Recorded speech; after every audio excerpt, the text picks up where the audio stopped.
Sachin Tendulkar scored a masterful 140 for Mumbai, but the rest of the batsmen weren't exactly in the frame of mind to stay there with him. Mumbai were all out for 400 odd, and the rest of India had the advantage for the game.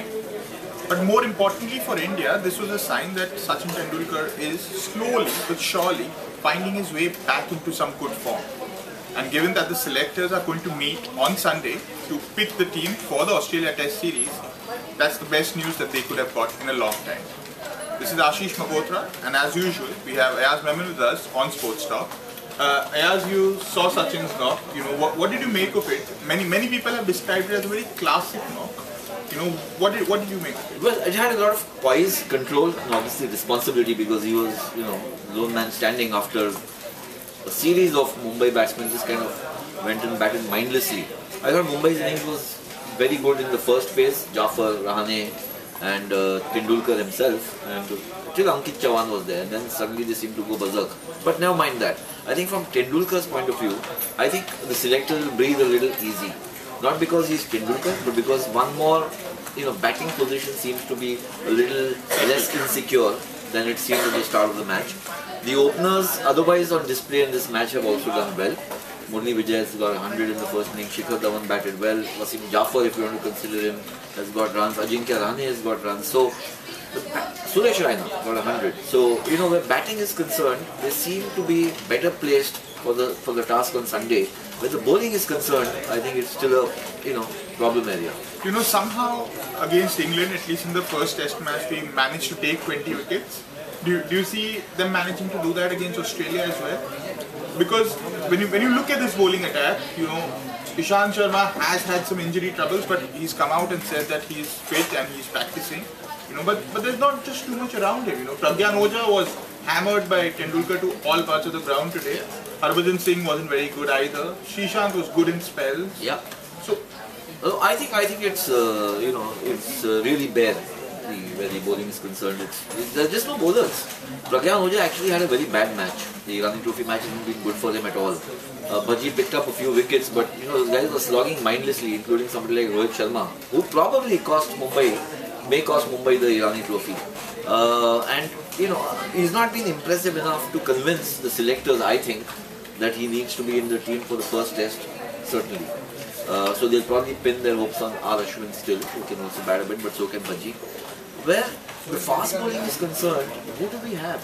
Zahir Khan is in the NCA, Irfan Pathan is there, Raveen Kumar is in the news for all the kind of wrong reasons. Umesh Yadav is injured, and Ishant Sharma now either is injured or he's not injured, one doesn't know. So who do you bowl? So on the face of it, you've got one guy who is actually available and has been doing quite well, which is Bhuvneshwar Kumar, who might be playing his first test match, and who bowls along with him from the other end. And you might also have to pick Shami Ahmed if you decide to go in with Shami Ahmed, Ishwar, Pandey. These are all promising youngsters, but to have a major series against Australia without an experienced bowler at the other end, even if it be Ishant Sharma, is a big problem. You mentioned about England doing well against India's spinners. I think England's batting is better than Australia's, or was better, especially with Cook and Peterson. Better players of spin bowling. And Australia have lost, experience in terms of Ponting and Hussey, moving out of the team. So obviously it will affect them. Yeah, and I'm not so sure that it's such great players of either swing bowling or returning bowling as yet. But they're always a fighting unit. No, and the key will of course be Michael Clarke. We've seen what he did on his debut in Bangalore. He came out. He's the best batsman in the world. He and probably Amla and a couple of other South Africans would be jostling with each other for the best batsman's kind of accolade. But I think the selectors, it's been like the curate's egg, this Irani Trophy match. Good in parts, bad in parts. The bowling has not really answered any questions. The batting has answered some questions. Most heart will take from the performance of two players. Suresh Raina, that settles your number 6 slot for the time being. And Sachin Tendulkar, because reassures everybody that the great man's feet are moving and he's not as kind of rusty as he looked in the series against England. But Ayaz, let's suppose you were in the selector's shoes. You had to come out and pick 11. Forget about the 15. You had to pick 11. What would your 11 be as of now? Tough call. I would certainly retain one from Gambhir and Sehwag, if not both. So let's say, you have Gambhir or Sehwag. So who is your other opener? I would take Wasim Jaffer actually. I think he's been in terrific touch and he's a bridge for the next generation of openers that you might get. So the series against Australia, maybe against South Africa, if he makes runs, he would be good for about a year and a half. So, if he gets runs. So when you look at number 3, 4, 5, I think we're pretty much settled. Yes. We have a Cheteshwar Pujara, Sachin Tendulkar, and Virat Kohli. I would go with Raina for number 6 for the time being. He's a brilliant fielder. So he's 20 runs plus, and he seems to be now ambitious to get runs in test matches. He has been making all the right noises. In terms of quotes and on the field as well. It'll be a trial by fire for him because the Australians have got some really quick bowlers there. And they know he doesn't like the shot. And they know he doesn't like the shot. So he needs to work. I mean, he's 26, so he still has a future ahead of him. There's Dhoni, and then there's the R. Ashwin. Who's there? There's R. Ashwin. You would still go with R. Ashwin? I would go with Ashwin, because one bad series you can't chuck him out, and he had a good series with the bat. So I would definitely play Bhuvneshwar Kumar in the absence of any of the other. But I think Ishan Sharma is going to be fit, so that's one more. And Pragyan Ojha? Pragyan Ojha, yes. I wouldn't dump him on the You would probably give the Ashwin Ojha pairing another go? I think the strategy the selectors will have, they'll select a squad for 2 test matches. And then they'll review the performances in the first 2 tests and then look for the other 2. So, pretty much the team which played in the Nagpur test match would be there. So Ravindra Jadeja would be in the mix of things, and they need to get one more fast bowler. Now it could be from many. Actually, Ishwar Pandey was pretty good.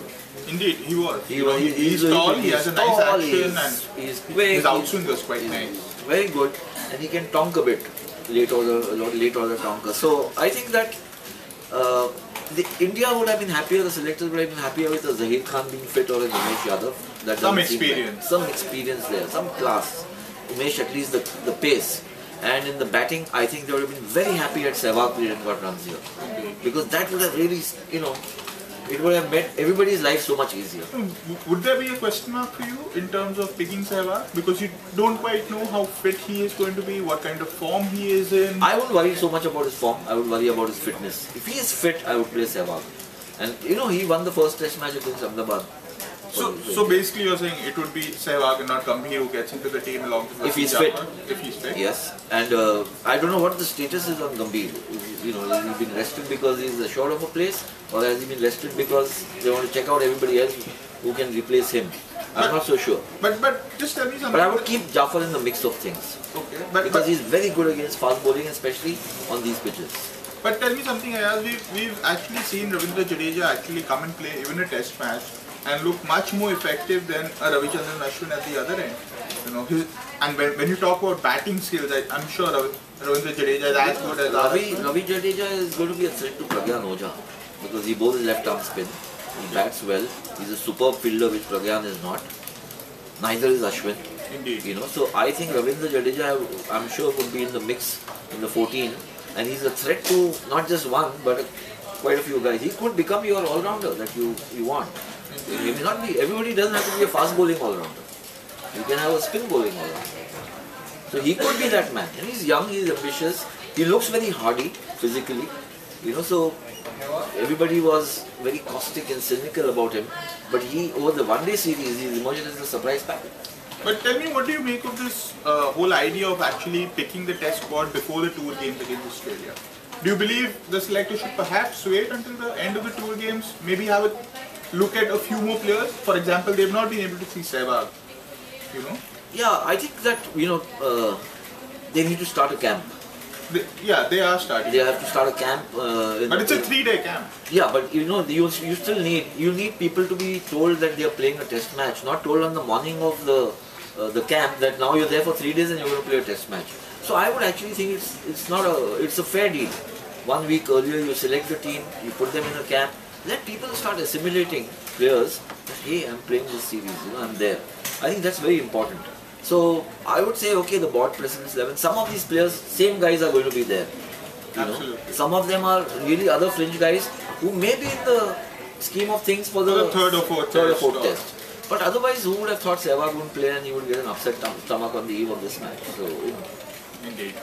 We just hope that the selectors actually have a pretty have an easier time than us picking the team for the Australia series, because I saw Sandeep Patil stroking his beard very thoughtfully while he was watching this match, so I'm sure his mind is working overtime now. yes, indeed, because the only thing that's going to be easy is picking the side. Picking the series is going to be anything but that. Thanks so much for watching, and join us again on Tuesday.